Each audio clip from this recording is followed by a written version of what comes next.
possessed integrated systems of knowledge, where mathematics, sacred geometry, acoustics, and natural energy fields were woven into the very fabric of their architectural arts. One clear example is sacred geometry. From the pyramids of Egypt to Gothic cathedrals, from Eastern mandalas to Stonehenge, patterns such as the golden ratio, the pentagram, and the Fibonacci spiral appear with astonishing consistency. These ratios are not merely aesthetic, they correspond to natural resonant frequencies, to human biofields, and to deeper physical phenomena.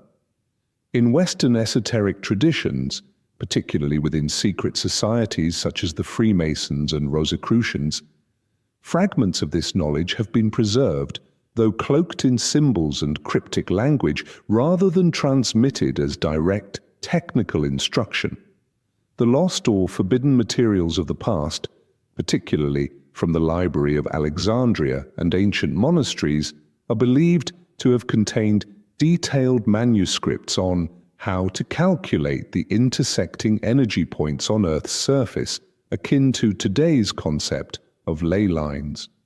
Principles of acoustic resonance used to enhance the durability and spiritual effects of structures.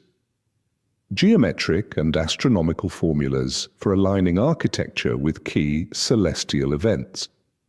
How to select and apply materials according to their resonant properties, explaining why certain stones were chosen for specific parts of pyramids and temples. Crucially, much of this knowledge is no longer taught openly.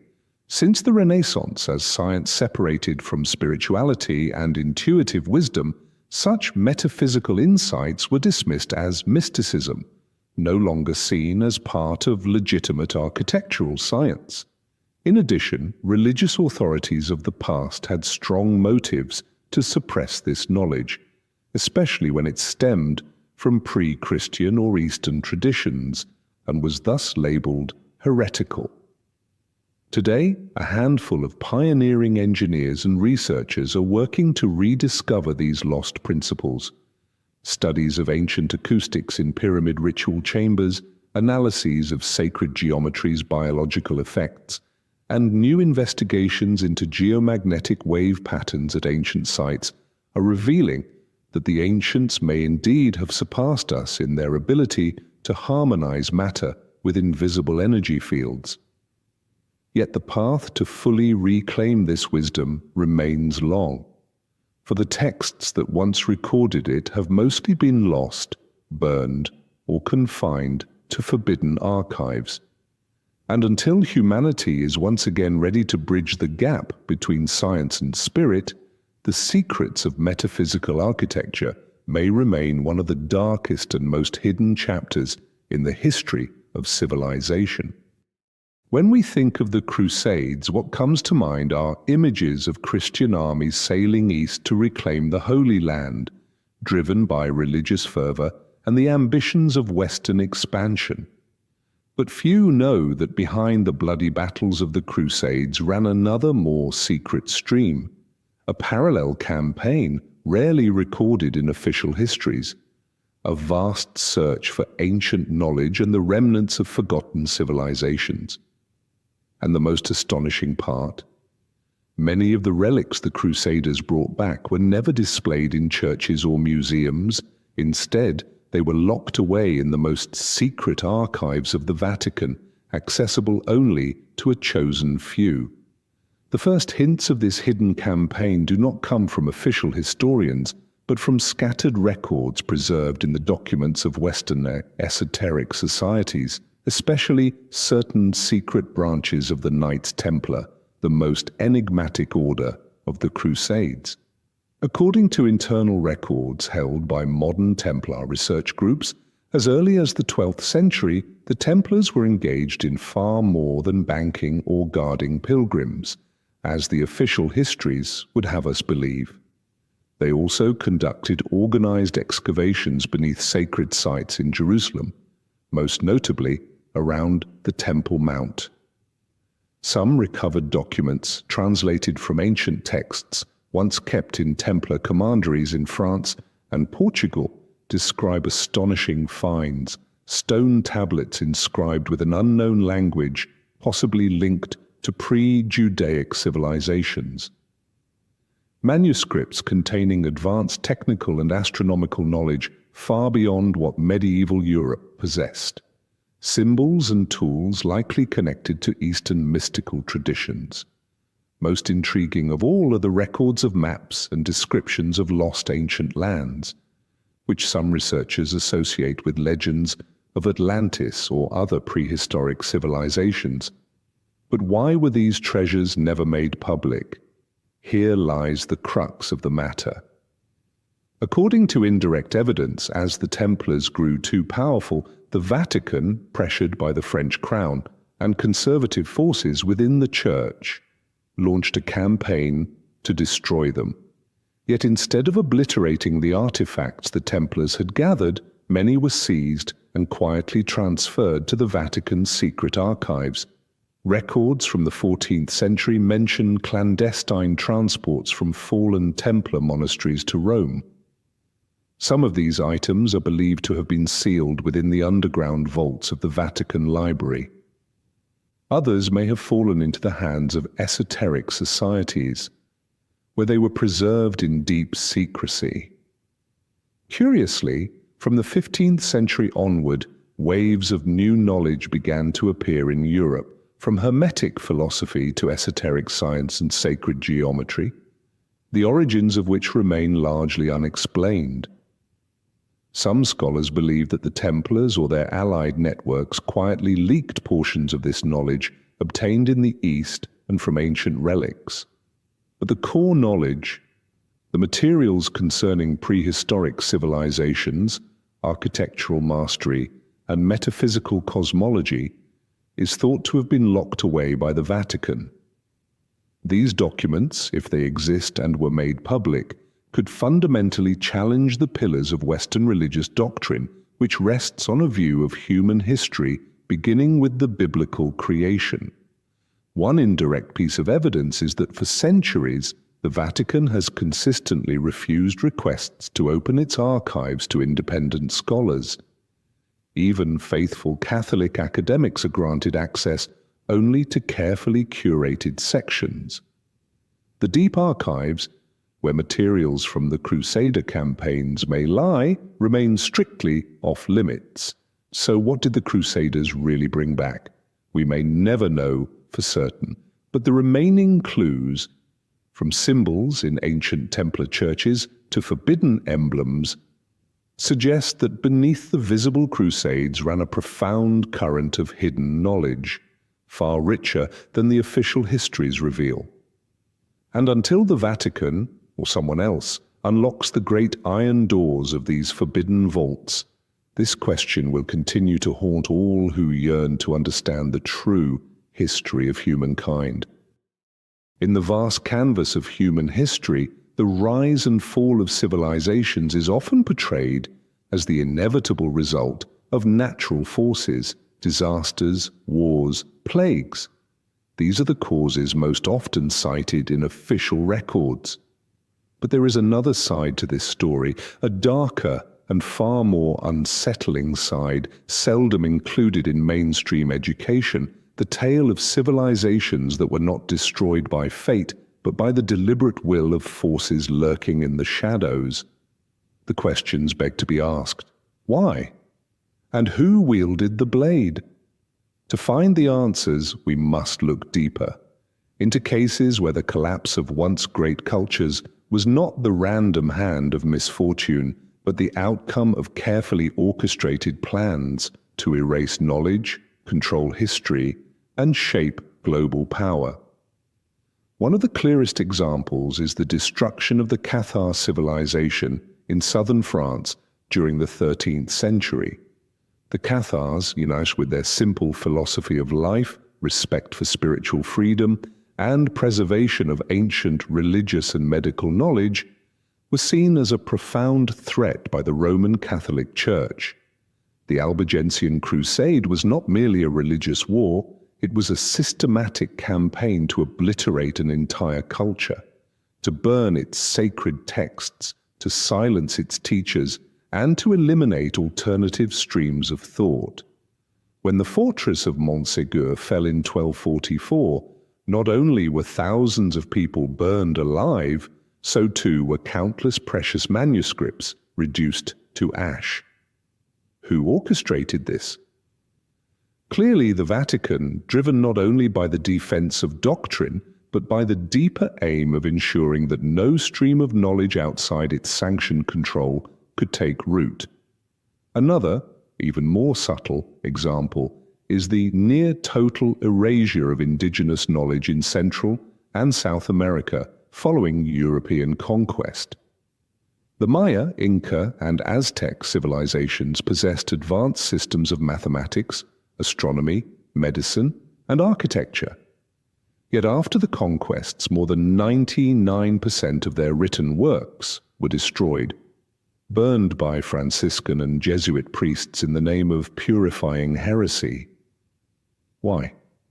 Because this knowledge not only clashed with Christian worldviews, it threatened the monopoly of European scholars.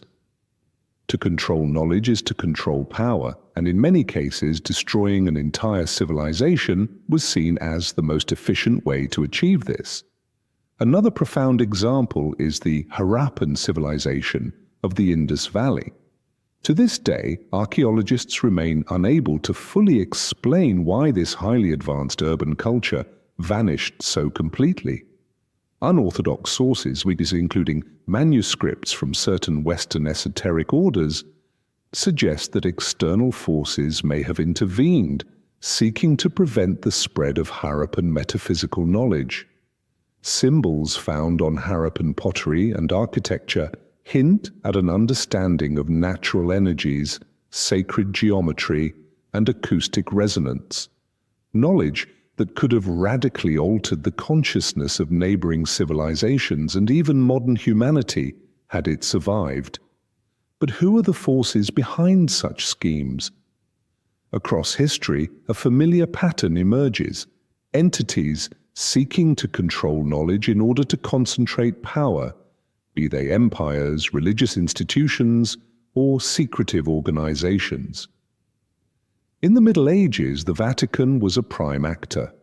In more recent times, groups such as the Rosicrucians, the Freemasons, and international financial elites have been accused of manipulating information, sometimes suppressing archaeological discoveries that could challenge the official historical narrative. Part of this is to safeguard existing power structures. But a deeper reason may lie in an ancient fear that if humanity were to rediscover certain forgotten metaphysical truths, the balance of power between elites and the general populace could be irreversibly upended. Thus, civilizations destroyed by design are not merely the victims of war or imperial greed. They are casualties of a centuries-long war to control humanity's collective memory. And even today, the fragments that remain, hidden manuscripts, buried artifacts, distorted legends, still whisper stories not yet fully told. Stories of a history that perhaps we are still not permitted to fully know. There is a truth that many scholars privately acknowledge, yet few dare to discuss openly. Within humanity's vast body of knowledge there exist forbidden books. Not because they are baseless nor unscientific, but because they contain warnings too unsettling for the powers that be. When these warnings are peeled away, they reveal a chilling message: that history itself moves in inescapable cycles of rise and fall, light and shadow, wisdom and ignorance, repeating endlessly as though humanity is trapped within a hidden wheel few are conscious enough to perceive. And strikingly, in ancient forbidden texts, from Gnostic writings, Hermetic manuscripts, to the works of philosophers cast out from mainstream thought, these warnings were clearly written. A classic example appears in the Corpus Hermeticum, the collection of mystical writings from the Greco-Egyptian world. In the prophecy of Hermes, we read, "There shall come a time when men will forget their divine origin. Only the outward appearances of knowledge shall be honored, while true wisdom is buried. Temples will be built without understanding of the divine. Science shall progress, yet lack wisdom, and the world will spiral toward destruction through its own arrogance." That warning echoes as though spoken for our own age. In the forbidden Gnostic texts, banned by the Church for millennia, there exists the concept of the archons, symbolic entities representing forces that manipulate human consciousness, causing humanity to forget its true nature and become trapped in the cycles of material history. According to these texts, when humans become too enthralled with technology, too fragmented in their understanding, and too obsessed with hollow wars of ideology, that is when the cycle resets. A brilliant civilization can collapse, not from lack of technology, but from losing the harmony between knowledge and spirit. Even within the Hermetic manuscripts, there are passages describing that prior civilizations, unnamed, had fallen into precisely this trap. They achieved remarkable technological mastery, yet created tools of destruction beyond their control. When the balance was broken, nature itself, described as a deeper intelligence, restored order through catastrophe. Are we now repeating that same history? Signs are everywhere. As artificial intelligence, bioweapons, and mind control technologies advance toward unprecedented heights, we also see a simultaneous erosion of human values, inner knowledge, and genuine human connection. Notably, certain forbidden texts of the Middle Ages warned that every period of extreme technological brilliance carries the risk of deep societal imbalance.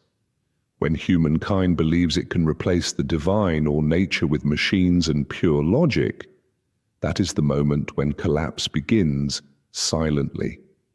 Another profound example lies within ancient alchemical writings.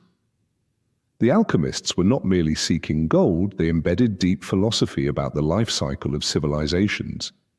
According to their teachings, any civilization passes through the phases of nigredo, darkness, albedo, rebirth, and rubedo, completion.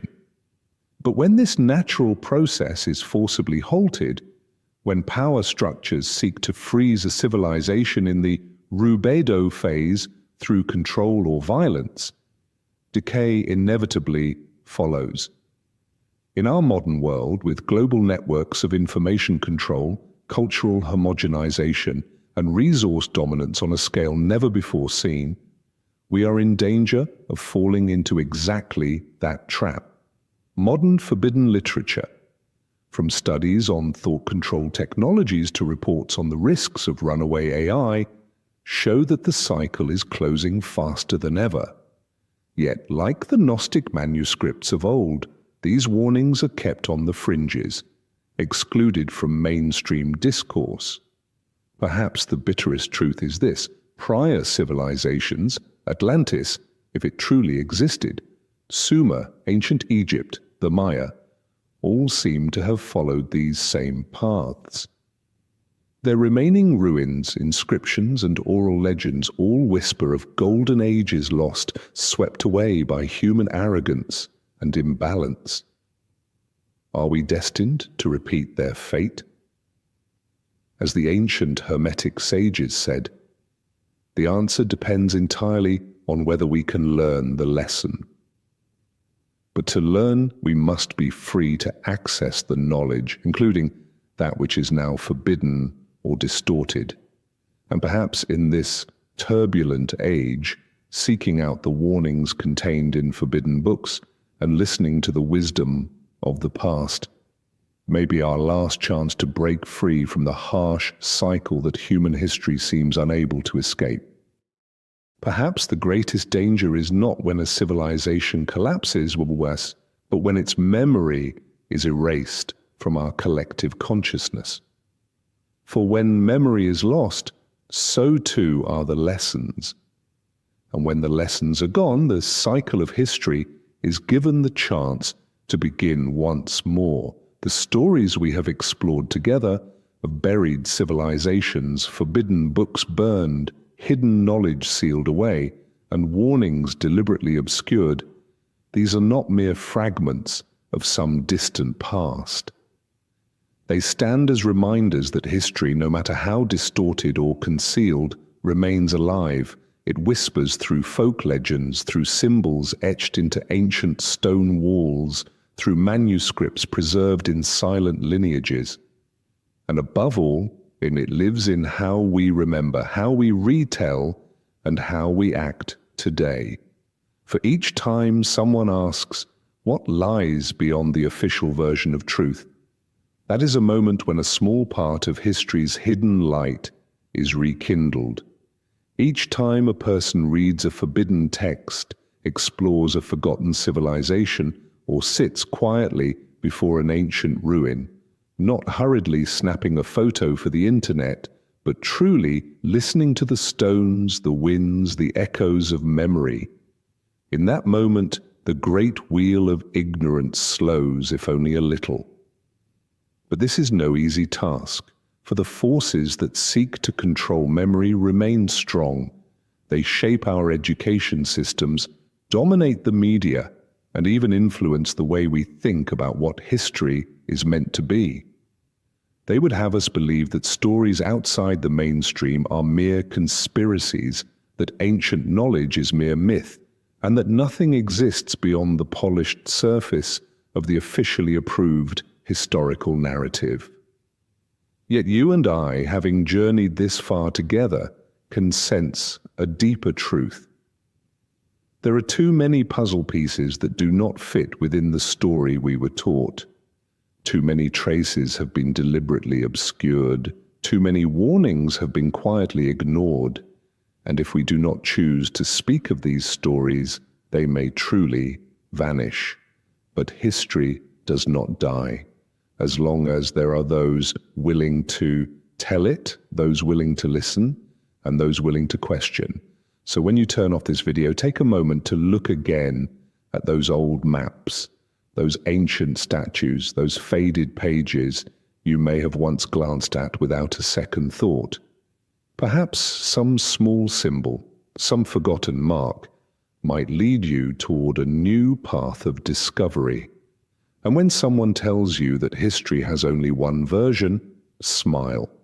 Because after this journey, you now know history is always layered, multidimensional, and alive in hidden currents, waiting for those who truly listen. If you find these kinds of topics worth reflecting on, I invite you to share your thoughts in the comments below. I would love to read your insights and questions, for it is those very questions that keep this conversation alive. And if you wish to continue exploring these forgotten corners of our past, feel free to subscribe to the channel. There are many more deep, thought-provoking stories still waiting to be told, because history does not die. It waits for someone to bring its light forth once more. Hey guys, tonight we begin a journey into one of history's most elaborate deceptions. A con game so masterful, so perfectly disguised, that it fooled entire civilizations for over 1,000 years. Picture this. What if I told you that every fairy tale ending you've ever believed in, every romantic royal wedding you've swooned over, was actually part of the greatest scam in human history? What if those beautiful princess gowns were really chains, and those golden crowns were actually price tags?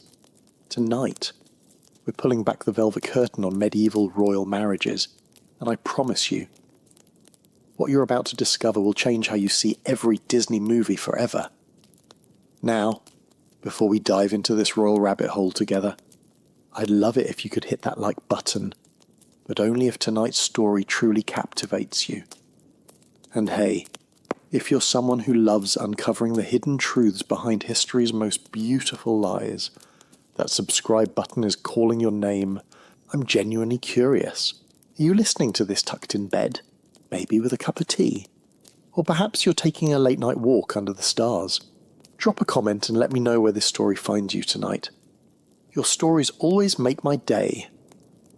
Now, dim those lights, get comfortable, and let's step back in time together and You know, we live in an age where we complain about dating apps. We swipe left, we swipe right, we ghost people after 3 dates. We think modern romance is complicated, don't we? But imagine if your parents could legally sell you to a complete stranger when you were still learning to walk. Imagine if your first kiss was scheduled by a diplomatic committee, and your wedding night was a public spectacle witnessed by dozens of strangers. Welcome to medieval royal marriage, where love was a luxury no one could afford, and every I do was really saying I surrender. Here's what they don't teach you in history class. Medieval royal marriages weren't romantic unions. They were business mergers. They weren't about finding your soulmate. They were about expanding your empire. And the bride? She wasn't a princess finding her prince. She was inventory being transferred from one warehouse to another. Let me paint you a picture that'll make your skin crawl. In 1160, a little girl named Margaret was born in Scotland. She was beautiful, they said. Sweet-natured. She probably loved playing with dolls, maybe chasing butterflies in the castle gardens. Normal kid stuff, right? But by the time Margaret turned 3 years old, she was already engaged to be married. Not to another child, mind you. To Henry, the young King of England, who was already a grown man planning military campaigns. 3 years old, and her entire future was sold and sealed with a handshake between 2 men who probably couldn't even pronounce her full name correctly. This wasn't unusual. This was Tuesday. See, here's the thing about medieval royal families. They didn't see their children as children. They saw them as assets. Living, breathing chess pieces in a game of political monopoly that spanned continents. Every royal baby born came with an invisible price tag hanging around their neck. And that price was calculated not in gold, but in strategic value. Think about it. If you're a medieval king, your daughter isn't your little princess who needs bedtime stories and scraped knee kisses. She's your most valuable trading card. She's a potential peace treaty with legs. She's your ticket to claim in someone else's kingdom, or your insurance policy against being invaded yourself. The cold, hard truth. Love was the enemy. Genuine affection between royal spouses was actually dangerous because it meant the couple might start making decisions based on their hearts instead of their kingdom's needs. And that, my friends, was a luxury medieval politics simply couldn't afford. I want you to imagine something for a moment. Imagine you're 8 years old, playing in your backyard, and suddenly your parents call you inside. Sweetie, they say, we've got wonderful news. You're getting married next month to someone you've never met, in a country you can't pronounce, where they speak a language you don't understand. Isn't that exciting? That was reality for royal children. Except there was no next month. These engagements often happened in infancy, with the actual ceremonies taking place years later, sometimes decades. These kids grew up knowing their entire adult life had already been scripted by strangers, and they had no say in editing the plot.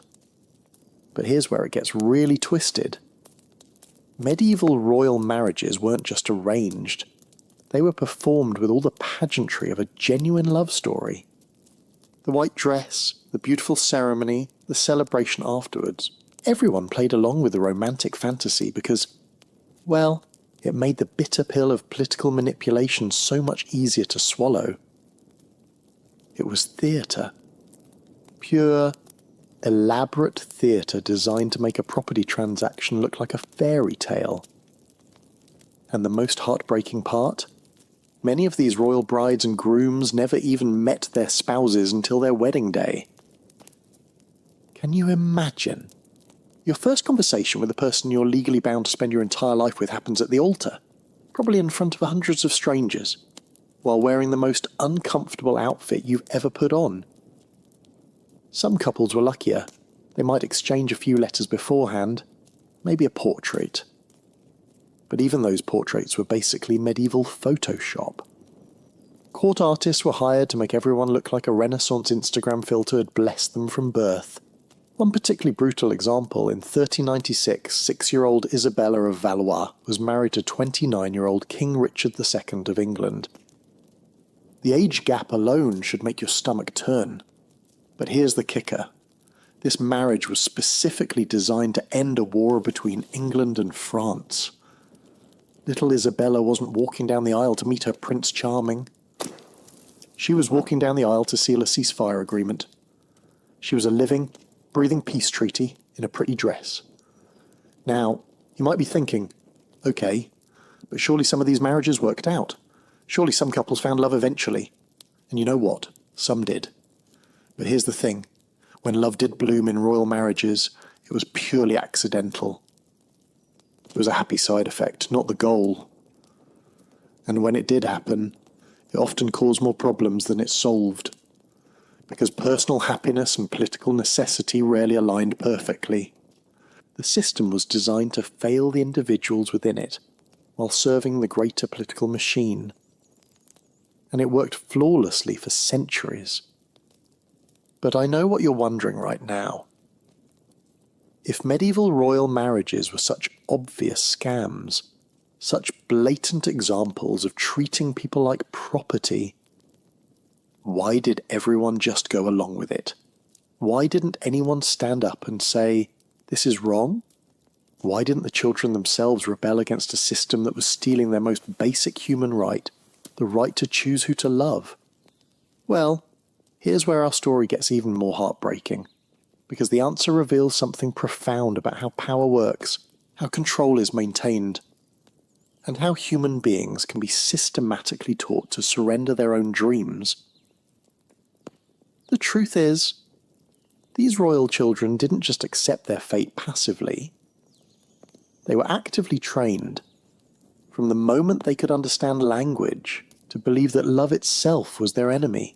And the methods used to break their spirits, they were more sophisticated and more cruel than anything you could imagine.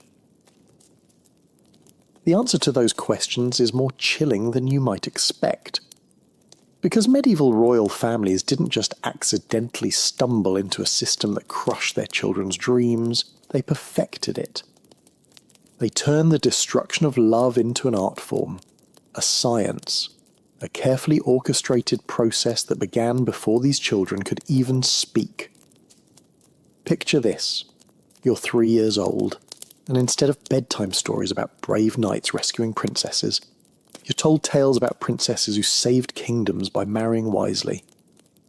Instead of fairy tales about true love's kiss, you hear legends about queens who brought peace through strategic alliances. Your lullabies aren't about romance. They're about duty, honour, and the greater good. This was the reality for royal children. From their very first words, they were fed a carefully crafted narrative that love was selfish, that personal desires were weakness, and that their highest purpose was to serve as tools of statecraft. Let me tell you about something that happened in 1203 that perfectly illustrates this psychological conditioning when Princess Blanche of Castile was just 9 years old. She was given a wedding doll, a miniature bride figure dressed in the colours of France. But this wasn't a toy. It was a training device. Every day, little Blanche had to practice wedding ceremonies with this doll. She'd rehearse walking down imaginary aisles, saying imaginary vows to imaginary grooms. She'd practice the perfect curtsy, the perfect smile, the perfect expression of grateful submission. She was literally playing house, except the house was a political prison, and she was rehearsing for her own captivity. The genius of this system, and yes, I'm using the word genius in the most twisted way possible, was that it made the children complicit in their own emotional destruction. They weren't just victims, They were trained to be enthusiastic participants in their own sacrifice. But here's where it gets even more sophisticated. Medieval royal courts developed what we might call love substitutes. Elaborate rituals and relationships designed to fulfill a child's need for affection while keeping them safely away from anything resembling romantic autonomy. Royal children were surrounded by what they called courtly love, a stylized, theatrical form of romance that was all performance and no substance. Young princes would write poems to ladies of the court. Young princesses would receive flowers and songs from noble admirers. It looked like romance. It felt like romance. But it was completely safe because everyone understood it was just a game. It was like giving a hungry person a plastic apple. It satisfies the visual craving without providing any actual nourishment. Princess Eleanor of Brittany wrote in her diary, which survived in a convent archive, about her confusion over these courtly rituals. "Today Sir Geoffrey brought me roses and spoke of my beauty," and she wrote, "but Mother explained that this is not love, merely practice for the real duties that await me. I wonder why we must practice something we are never meant to truly experience." She was 12 when she wrote that. 12 years old, and already grappling with the cognitive dissonance of a system that taught her to perform love while forbidding her to feel it. But you know what's absolutely heartbreaking? Some royal children became so skilled at these emotional performances that they lost track of their own authentic feelings. They became method actors in the tragedy of their own lives, so good at pretending to be content that they sometimes convinced themselves it was real. Take Prince John of England. Yes, the same John who would later become King John of Robin Hood fame. As a child, he was considered a model royal son because he enthusiastically embraced his arranged engagements. He wrote beautiful letters to his intended brides, expressed excitement about his future marriages, and publicly praised the wisdom of his parents' choices. But private letters discovered centuries later in monastery archives tell a different story. John suffered from what we'd now recognise as severe anxiety and depression. He had nightmares about his wedding day, panic attacks during marriage negotiations, and wrote desperate, coded messages to his tutors begging for escape from this golden cage. The boy who appeared to be the perfect, grateful royal son was actually screaming for help in a language no one bothered to learn. And here's what really gets me. The adults around these children genuinely believed they were being kind. They thought they were protecting their sons and daughters from the chaos of emotional choice. Medieval philosophy taught that strong emotions were literally dangerous to one's health and soul. Love, they believed, made people irrational, unpredictable, and therefore unfit to rule. King Louis VII of France wrote in a letter to his brother, "I save my children from the burden of passion, as I would save them from plague or poison. Better they should live in peace without love than die in chaos with it." He wasn't being cruel. He was being what he thought was protective. But what he didn't understand was that by removing love, he wasn't creating peace. He was creating a different kind of chaos. The chaos of living a life that never felt fully real. Now, you might be wondering, didn't any of these children fight back? Didn't anyone refuse to go along with the program? And here's where our story takes a fascinating turn. Because some did rebel. But their rebellions revealed just how deeply the system had infiltrated their psyches. When royal children did resist their arranged marriages, they rarely argued for the right to choose their own partners. Instead, they asked for better arranged marriages, or they begged to enter religious life where marriage could be avoided altogether. They'd been so thoroughly convinced that love was impossible for people like them that they couldn't even imagine it as an option worth fighting for. Princess Constance of Antioch provides a perfect example. In 1130, at age 15, she staged what historians call the most dramatic royal rebellion of the 12th century. She barricaded herself in her chambers, refused to eat, and declared she would never submit to matrimonial slavery. Sounds like a love rebellion, right? But when negotiators finally got her to explain her demands, She wasn't asking for the right to marry for love. She was asking for the right to choose which strategic marriage would best serve her kingdom's interests. She'd been so thoroughly trained to think politically that even her rebellion was framed in terms of statecraft. She literally couldn't conceive of marriage as anything other than a political transaction. The system had succeeded in making her forget that any other kind of union was even possible. But here's what the royal families didn't count on. Human nature is remarkably stubborn. Love, it turns out, is like water. If you try to block it completely, it finds the most unexpected ways to seep through the cracks. And when it does break through in a medieval royal court, the results could be absolutely explosive. Some princes and princesses did fall in love deeply, desperately, dangerously in love. And when that happened, they faced a choice that would define not just their own lives, but the entire course of European history: surrender to the system that had shaped them since birth, or risk everything for the radical act of choosing their own hearts. As we're about to discover, when royal love became rebellion, it didn't just change individual lives. It toppled kingdoms, started wars, and rewrote the very rules of power itself. Because it turns out that love, when it's been suppressed long enough, doesn't just whisper when it finally breaks free, and it roars. And medieval Europe was about to learn just how loud that roar could be. That roar we talked about, it first echoed through the stone halls of Windsor Castle on a cold February morning in 1464, when 18-year-old King Edward IV of England did something so shocking, so absolutely unthinkable, that it sent tremors through every royal court in Europe. He fell in love. Real, genuine, head over heels, can't eat, can't sleep love. And then he did something even more scandalous. He acted on it. Edward was supposed to marry a French princess. The negotiations had been going on for months. Treaties were being drafted. Dowries calculated. But Edward had a problem. He'd met Elizabeth Woodville, a widow with 2 children who was absolutely, completely, politically useless to him. She couldn't bring him a single acre of land, not one military alliance, not even a decent trade agreement. She was just beautiful and kind. And when she laughed at his jokes, he felt something he'd never experienced before.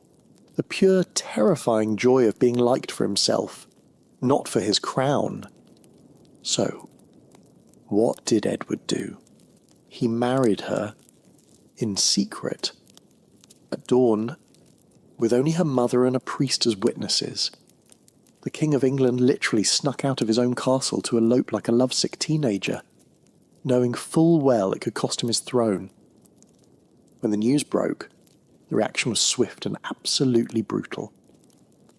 The French ambassador wrote to his king, "The English have gone mad. Their boy king has confused his kingdom for a romance novel. Parliament seriously considered declaring Edward mentally unfit to rule." His own mother publicly stated she wished she'd never given birth to him. But here's what makes Edward's story so fascinating.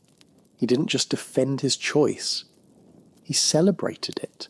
At his official wedding announcement, he stood before the entire court and said something that no medieval king had ever dared to say: "I have married for love, and I would rather be a happy commoner than a miserable king." The silence that followed was so complete that courtiers later described it as the sound of an entire worldview cracking. Because Edward had just committed the ultimate royal crime. He'd suggested that personal happiness might be more important than political duty. He'd chosen his heart over his kingdom. And somehow, the kingdom didn't collapse. England didn't fall into chaos. The sun still rose the next morning, and that terrified the other royal families of Europe more than any military threat ever could. But Edward's love rebellion was just the beginning. Once that crack appeared in the system, other royal hearts began to follow the light seeping through. And some of their stories will make you believe in the power of love to literally reshape the world. Take Prince Pedro of Portugal. In 1355 he was arranged to marry Constanza of Castile for obvious political reasons. But Pedro had already fallen desperately in love with Inés de Castro, a Spanish noblewoman who served in Constanza's court. The situation was impossible. Pedro couldn't break his engagement without starting a war. But he also couldn't marry Constanza while his heart belonged to someone else. So he found a third option that nobody saw coming. He married Constanza as planned, but he also secretly married Inés in a clandestine ceremony. He literally committed bigamy for love, creating the most complicated royal love triangle in medieval history. When both marriages were discovered, the political fallout was immediate and devastating. Constanza's family declared war. Pedro's father, King Afonso, ordered Inés to be executed for corrupting the royal bloodline. The Spanish courts called for Pedro to be disinherited, but Pedro's response was so romantic, so utterly devoted, that it's become legend. When he became king after his father's death, his first royal act was to have Inés's body exhumed and crowned as Queen of Portugal. He forced the entire court to kneel and pay homage to her corpse, declaring that death cannot diminish the throne of love. It sounds macabre, but to Pedro, it was the ultimate romantic gesture. He was saying, I don't care if you think love is weakness. I don't care if you think I'm crazy. This woman was my queen in life, and she'll be my queen in death, and your politics can't change that. The story spread across Europe like wildfire. Suddenly, royal courts everywhere were whispering about the Portuguese king who chose love over sanity, who crowned a corpse rather than deny his heart. Some called him mad, others called him magnificent, but everyone called him memorable. And here's what's absolutely fascinating. Pedro's reign was actually remarkably successful. Portugal prospered under his rule. The economy grew, and the people adored him. It turns out that a king who follows his heart might actually be more effective than one who follows a diplomatic handbook. But perhaps the most spectacular example of royal love rebellion happened in 1410, when Princess Catherine of Valois found herself caught between two impossible choices. She was arranged to marry Henry V of England to seal peace between France and England after decades of war. But Catherine had fallen in love with Owen Tudor, a Welsh courtier who was so far beneath her station that their marriage would be considered not just inappropriate, but legally treasonous. The stakes couldn't have been higher. If Catherine refused to marry Henry, the war between England and France would resume, potentially costing thousands of lives. If she married Henry while loving Owen, she'd be condemning herself to a lifetime of emotional torture. So Catherine did something brilliant. She married Henry V as planned, fulfilled her political duty, gave England an heir, and then, after Henry died, she secretly married Owen Tudor and lived the rest of her life for love. Her strategy was essentially, fine, I'll be your political pawn for a few years, but then I'm taking my life back. And it worked.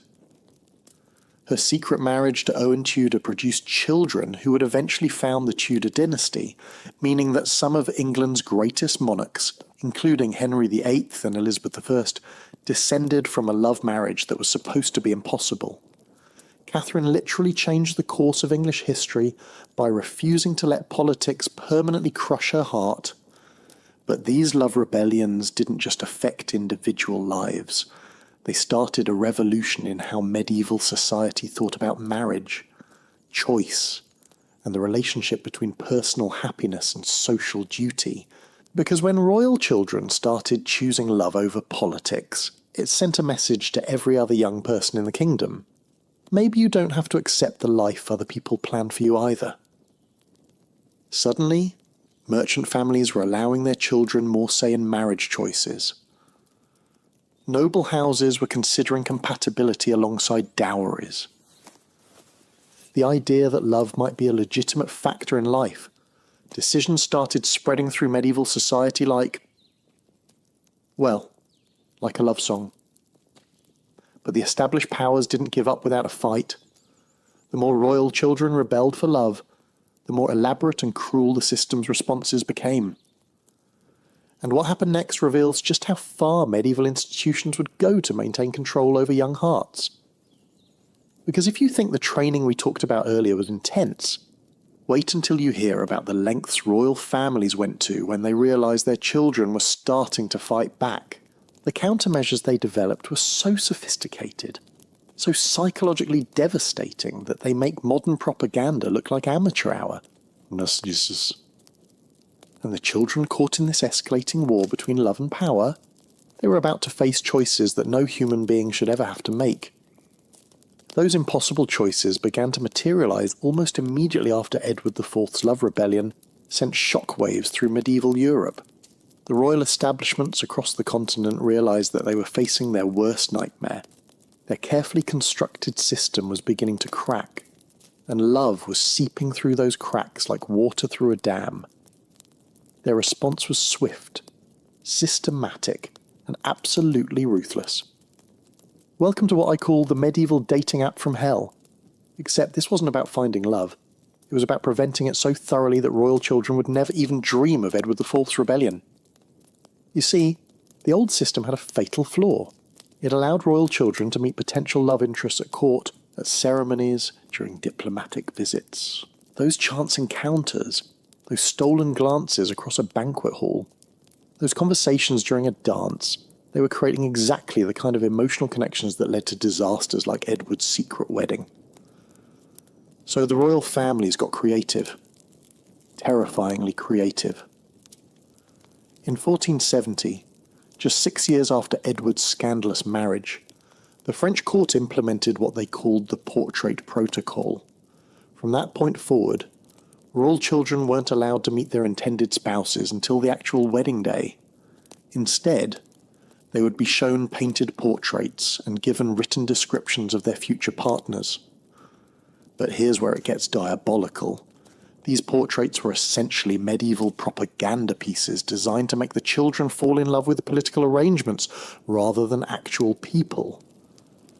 Princess Anne of Brittany's experience perfectly illustrates how this system worked. In 1488, when she was 11 years old, she was shown a portrait of Maximilian of Austria, her intended husband. The painting depicted a handsome, noble-looking man with kind eyes and a gentle smile. Anne was also given a beautifully written letter, supposedly from Maximilian, expressing his excitement about their future together and his admiration for her intelligence and beauty. Anne spent 3 years writing letters to this portrait, essentially falling in love with a fantasy. She developed elaborate daydreams about their life together, planned their conversations, even practiced what she would say when they finally met. The reality, when Anne finally met Maximilian on her wedding day, she discovered that the portrait had been painted 20 years earlier when he was young and attractive. The real Maximilian was now middle-aged, overweight, and suffering from what medieval physicians called melancholia, basically severe depression. The romantic letters. They'd been written by professional scribes who specialised in creating fake romantic correspondence. Anne had been catfished by the entire medieval political system.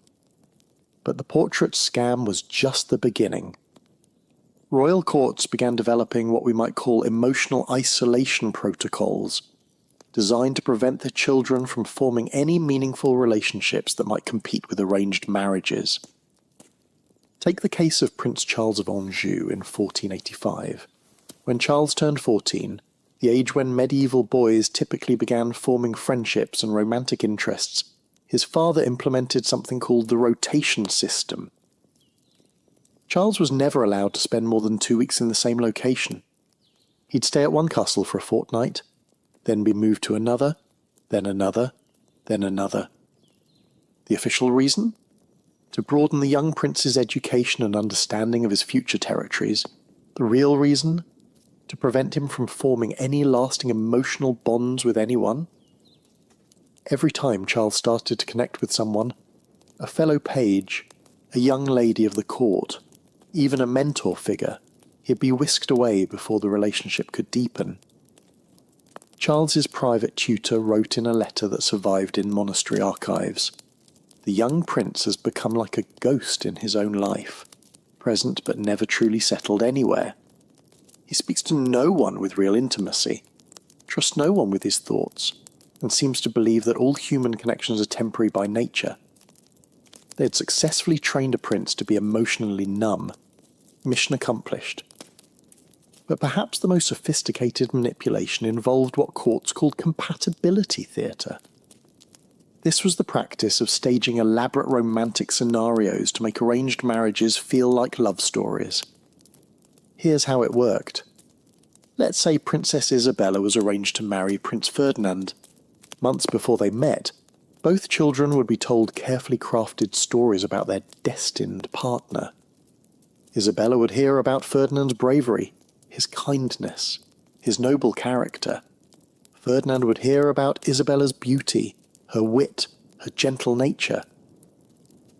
Then, when they finally met, the meeting would be orchestrated to feel magical and spontaneous. They'd accidentally encounter each other in a garden. Ferdinand would happen to recite poetry that Isabella had been told was his favourite. Isabella would coincidentally be wearing a colour that Ferdinand had supposedly mentioned loving. Every conversation was scripted. Every spontaneous moment was planned. Every shared interest was artificially manufactured. The children weren't falling in love with each other. They were falling in love with an elaborate theatrical production. The genius of this system was that it gave royal children the feeling of choosing their own partners, while keeping them completely within the bounds of political necessity. They felt like they were experiencing real romance, while actually being manipulated more thoroughly than ever before. Princess Joanna of Castile fell victim to perhaps the most elaborate version of this scam in 1496.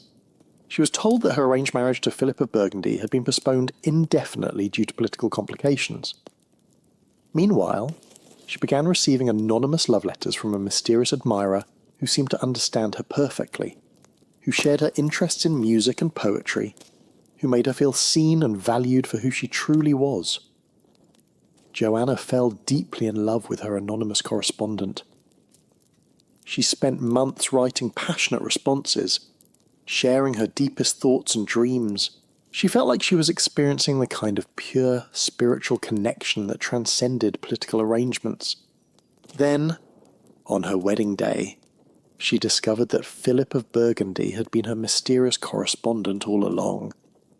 The entire romance had been a setup designed to make her political marriage feel like a love story. Joanna's reaction reveals just how psychologically devastating these manipulations could be. Instead of feeling grateful for the elaborate effort to help her love her arranged husband, she felt betrayed and violated. In her diary, she wrote, "They have stolen not just my choice, but my very capacity to trust my own feelings. How can I believe in any emotion when I know it might be another performance designed for political purposes?" She had been so thoroughly manipulated that she could no longer distinguish between authentic feelings and manufactured ones. But you know what's absolutely fascinating? Even these sophisticated psychological manipulations couldn't completely crush the human spirit's need for authentic connection. Some royal children began developing what we might call emotional resistance strategies.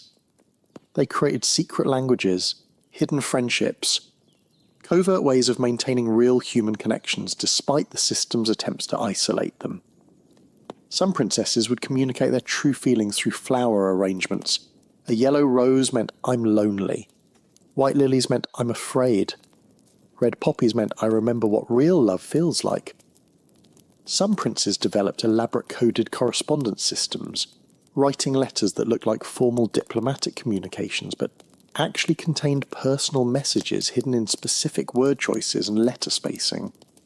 They were essentially running underground emotional railways, smuggling authentic feelings through a system designed to eliminate them entirely. And here's where the story takes another fascinating turn.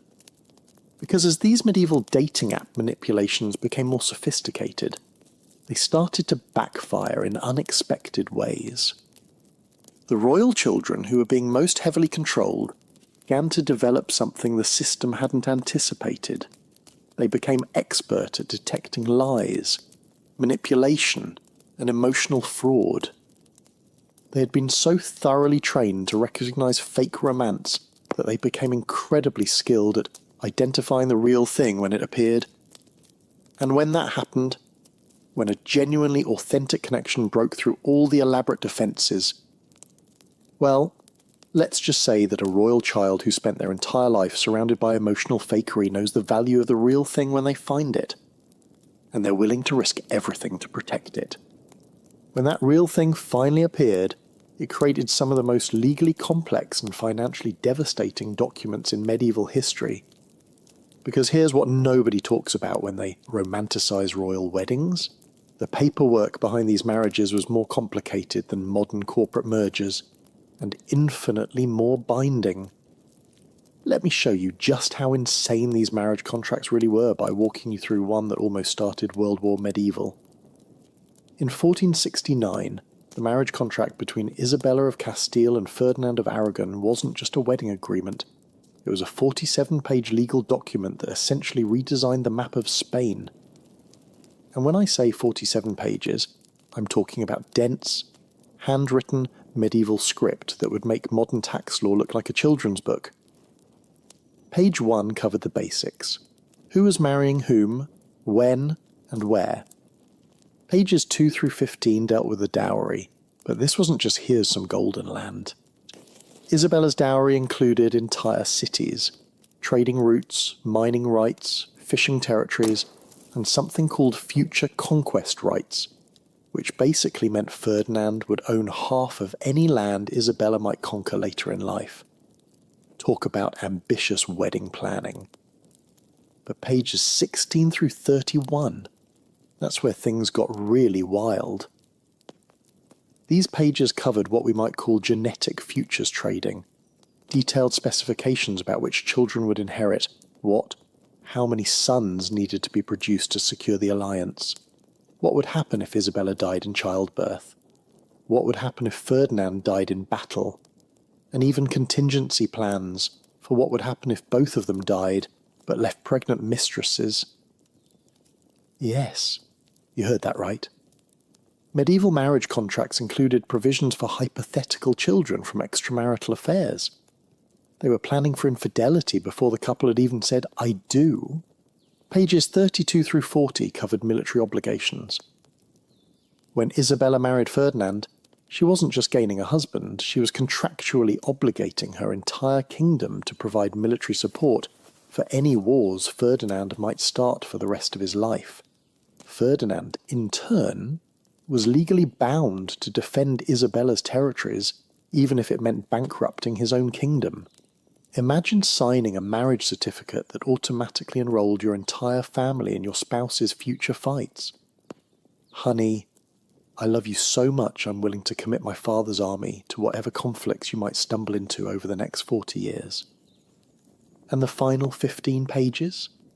Those dealt with what medieval lawyers called dissolution impossibilities, essentially an encyclopedia of reasons why this marriage could never ever be undone, no matter what happened. Adultery, incompatibility, religious differences, political disagreements, even if one spouse tried to assassinate the other, none of it mattered. The contract was more permanent than death itself. But here's what makes Isabella and Ferdinand's contract absolutely fascinating. It was considered relatively simple by medieval standards. Let me tell you about the marriage contract that nearly broke the medieval legal system entirely. In 1453, Margaret of Anjou's marriage to Henry VI of England required a team of 12 lawyers working for 8 months just to draft the agreement. The final contract was 89 pages long and included provisions so complex that they're still being debated by legal historians today. Margaret's dowry wasn't just property, it included what the contract called theoretical territories, meaning land that didn't exist yet but might be conquered in the future. Henry VI was essentially agreeing to marry Margaret in exchange for the possibility that maybe someday her family might win some wars and give him the hypothetical spoils. It was like getting married for Bitcoin when Bitcoin was still just a sketch on someone's napkin. But the truly insane part was the emotional performance clauses. Margaret's contract legally required her to appear happy in public, to speak positively about Henry in all correspondence, and to demonstrate marital affection in accordance with royal dignity at all public functions. They literally wrote mandatory happiness into the marriage contract. Margaret could be miserable in private, but her public joy was a legal obligation with specific financial penalties for non-compliance. The contract specified that if Margaret appeared melancholy, sullen, or insufficiently enthusiastic at public events more than 3 times per year, Henry's family could demand financial compensation from her dowry. They essentially put a price tag on fake smiles. Imagine having your emotional performance monitored by lawyers and accountants. Sorry, Your Majesty, but you've exceeded your annual sadness quota. That'll be 500 gold pieces and a written apology to the kingdom. Now, you might be thinking these contracts were just extreme examples from particularly dysfunctional royal families. But the truth is, every single royal marriage in medieval Europe involved similarly complex negotiations. The difference was just how openly they acknowledged the business nature of the transaction. Some families tried to maintain romantic pretenses by burying the brutal, contractual details in flowery language. Princess Anne of Bohemia's 1382 marriage contract to Richard II of England described her dowry as tokens of familial affection and hopes for future happiness. But when you read the fine print, those tokens included 15 castles, 6 entire towns, exclusive mining rights to 3 silver deposits, and legal ownership of any children she might have with anyone other than Richard. They were essentially saying, here's a romantic gift of massive territorial control and reproductive ownership rights. Isn't love beautiful? Other families went the opposite direction and treated marriage contracts like military treaties. The 1385 marriage agreement between John of Gaunt and Constance of Castile read more like a war plan than a wedding announcement. The couple's emotional relationship was mentioned exactly once, in a single sentence that basically said, the parties agree to maintain cordial personal relations sufficient to produce male heirs. Everything else was about troop movements, taxation rights, and strategic positioning for future conflicts. John wasn't marrying Constance. He was entering into a military alliance that happened to include periodic reproductive obligations. But here's what's absolutely mind-bending about these contracts. They often included clauses that would seem insane even by modern business standards. Some marriage agreements had provisions for performance reviews where the couple's relationship would be evaluated annually by a panel of advisors to ensure they were fulfilling their contractual obligations. Others included upgrade clauses where one spouse could renegotiate the terms of the marriage if their family's political position improved significantly. Imagine having to get your in-laws' permission before getting a promotion because it might affect your marriage contract. And my personal favourite, some contracts included compatibility guarantees, where families could demand partial refunds of dowries if the married couple turned out to be temperamentally unsuited for productive collaboration. They literally had return policies on marriages. Sorry, these personalities don't mesh well. Can we get store credit toward a different spouse? The complexity of these contracts created an entire industry of medieval marriage lawyers who specialised in nothing but royal wedding negotiations.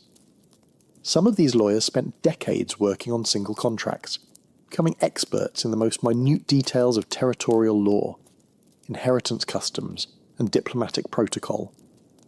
There's a surviving letter from one such lawyer, Master Guillaume de Nogent, where he complains to a colleague, I have spent 3 years negotiating the precise definition of marital affection for the Burgundy alliance.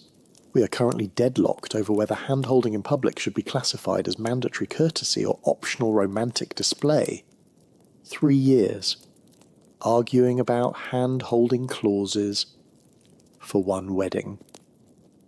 But perhaps the most revealing aspect of these contracts was how they handled the possibility of love developing between the spouses. Most agreements included specific provisions about what would happen if the couple actually started to care about each other. Some contracts prohibited emotional attachment entirely, treating love as a breach of contract that could void the entire arrangement. Others allowed for controlled affection, but specified that romantic feelings could never supersede political obligations. And a few particularly paranoid families included love detection protocols, where the couple would be monitored for signs of genuine attachment that might interfere with their strategic decision-making. They were so afraid of love that they hired people to watch for it and eliminate it if it appeared. Medieval marriage contracts didn't just ignore love, they actively worked to prevent it. But here's what all these elaborate legal machinations couldn't account for: human creativity in the face of impossible restrictions. Because when you make love illegal, people don't stop loving, they just get more creative about how they express it. And the creative solutions some royal couples developed to maintain authentic connection within these contractual prisons, they were so ingenious, so romantic, and so dangerous that they threatened to bring down the entire system from the inside. Now, I need to tell you about one of the most bizarre and frankly disturbing practices in medieval royal marriage history. Something so strange that when I first read about it in historical archives, I thought it had to be a joke. But it wasn't. This was completely real, completely legal, and completely insane. Welcome to the world of proxy weddings, where royal marriages were so political that the bride and groom didn't even need to be in the same country, or sometimes even the same continent, to get married. Picture this. You're a medieval princess, maybe 14 years old, standing in a beautiful cathedral wearing your finest gown. There's music, flowers, hundreds of witnesses, all the pageantry of a royal wedding. You walk down the aisle, you say your vows, you even exchange rings with your new husband, except your husband isn't there. Instead, you're marrying his representative, usually some random duke or ambassador who's literally standing in for the actual groom. You're promising to love, honour, and obey a man you've never met, represented by a stranger who might not even know your husband's first name. This wasn't a rare occurrence. This was standard operating procedure for medieval royal marriages. In fact, proxy weddings were so common that the Catholic Church had to develop specific rules about how to make them legally binding. Let me tell you about the most absolutely ridiculous proxy wedding in medieval history. In 1396, 6-year-old Princess Isabella of Valois was married to 29-year-old King Richard II of England. But here's the kicker. Richard was busy fighting a war in Ireland and couldn't make it to the ceremony. So who stood in for the King of England at his own wedding? The Earl of Nottingham, a man who had never met Richard personally and had been chosen for the job literally because he was the right height to make the ceremony look visually appropriate. Isabella, who was 6 years old, stood next to this complete stranger and promised to be a faithful wife to a man she wouldn't meet for another 3 years. The Earl of Nottingham, wearing Richard's colours, slipped a ring onto this child's finger and kissed her cheek to seal the deal. And here's the most insane part. This marriage was considered completely legal and binding. Isabella was officially the Queen of England based on a ceremony where the groom was represented by someone who was essentially a well-dressed stranger hired for the day. It was like getting married through a temp agency. But proxy weddings could get even weirder. Some ceremonies involved what medieval law called symbolic consummation, a ritual designed to make the marriage legally complete even though the actual husband was hundreds of miles away. In 1420, Princess Catherine of Valois was married by proxy to King Henry V of England. During the ceremony, Catherine was required to lie on a bed while the proxy groom, the Duke of Bedford, placed his leg on top of the covers next to her. This bizarre ritual was supposed to symbolically represent the marriage being consummated, making it legally unbreakable under church law. Imagine explaining that to your therapist. Well, I married a king I'd never met, represented by his brother, who put his leg on my bed while 3 bishops watched and took notes. The whole thing was so surreal that Catherine later wrote in her diary, "Today I became wife to a stranger through the leg of another stranger while surrounded by men in robes who assured me this made perfect sense according to God's law." But here's where proxy weddings reveal something truly dark about medieval royal marriages. They made it crystal clear that the bride's consent was completely irrelevant. These ceremonies could happen without any input from the people actually getting married. Princess Joan of Navarre discovered this in the most traumatic way possible in 1419. She woke up one morning to discover that she'd been married by proxy the night before without her knowledge. Her father had arranged the ceremony, chosen a proxy, and completed the entire wedding while Joan slept in the next room. When she was informed that she was now officially married to Duke John of Brittany, Joan asked the logical question, "Can I meet my husband before I have to start living with him?" The answer was no. Joan was told that meeting her husband before joining him in Brittany would be inappropriate, since she was now a married woman and needed to maintain proper dignity. So Joan was shipped off to Brittany to begin married life with a man whose face she had never seen, whose voice she had never heard, whose personality was a complete mystery to her. Her first conversation with her husband happened when she arrived at his castle and introduced herself as his wife. "Hello, I'm Joan, your wife. Apparently we got married last week." Surprise! But perhaps the most elaborate proxy wedding scam involved Princess Margaret of Scotland in 1469. Margaret was arranged to marry Charles the Bold of Burgundy, but Charles was notorious for being, well, completely insane. His own family was embarrassed by his erratic behaviour, and several previous marriage negotiations had fallen through when potential brides' families discovered just how unstable